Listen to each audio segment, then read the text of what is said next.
अब बात करते हैं दुनिया की सबसे खतरनाक कचरे की, उस कूड़े की जिसका निस्तारण के लिए, जिसे ठिकाने लगाने के लिए पूरी दुनिया परेशान है।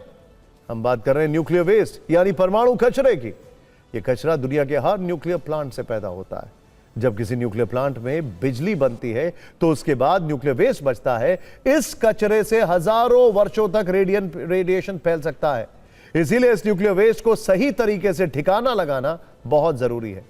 और अब इसी वेस्ट को जमीन की अनंत गहराइयों में दफनाने का प्लान फिनलैंड ने तैयार किया है। फिनलैंड की वादियों में हजारों टन न्यूक्लियर वेस्ट के लिए ऐसी कब्रें बनाई जा रही हैं जहां वो करीब 1 लाख साल तक दफन रहेगा।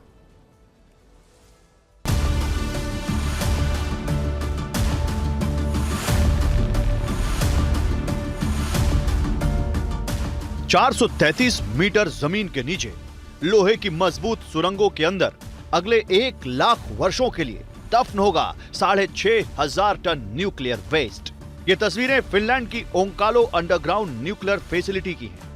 ये वही ठिकाना है जहां परमाणु कचरे को ठिकाने लगाने की तैयारी की जा रही है। इस न्यूक्लियर फैसिलिटी को ठोस चट्टानों को काटकर बनाया गया है। इसके अंदर लंबी सुरंगों का जाल है और ये जमीन के अंदर कई किलोमीटर में फैला एरिया है।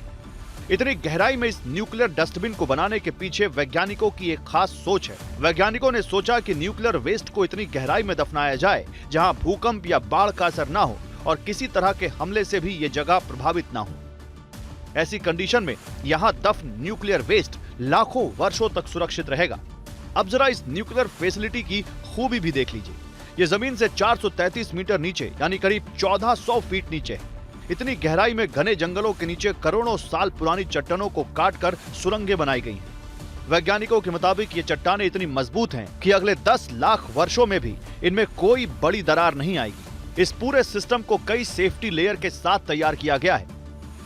इसे एक जेल की तरह बनाया गया है जहां एक बार न्यूक्लियर वेस्ट कैद हो गया तो फिर बाहर नहीं निकल पाएगा।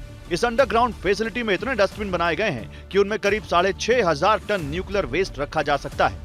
प्लान यह है कि मंजूरी मिलने के बाद अगले 100 वर्षों तक यहां धीरे धीरे न्यूक्लियर वेस्ट जमा किया जाएगा। 100 साल बाद जब यह स्टोरेज पूरी तरह भर जाएगा तो इसे हमेशा के लिए सील कर दिया जाएगा। उसके बाद लगभग 1 लाख साल तक इस जगह को छूने की या यहां खुदाई की इजाजत किसी को नहीं होगी। वैज्ञानिकों का कहना है कि इतने लंबे समय में रेडिएशन धीरे धीरे कम हो जाएगा और हो सकता है कि तब वो नुकसान भी ना पहुंचाए। इस प्रोजेक्ट को अब फिनलैंड की न्यूक्लियर सेफ्टी एजेंसी से आखिरी मंजूरी मिलने वाली है। इस साल के अंत तक या अगले साल की शुरुआत में यह फैसिलिटी पूरी तरह से काम करना शुरू कर देगी। इसके शुरू होते ही न्यूक्लियर वेस्ट के परमानेंट सॉल्यूशन को खोजने वाला फिनलैंड पहला देश बन जाएगा और इससे दूसरे देशों को भी अपने न्यूक्लियर वेस्ट को ठिकाने लगाने के लिए नया रास्ता मिल सकता है।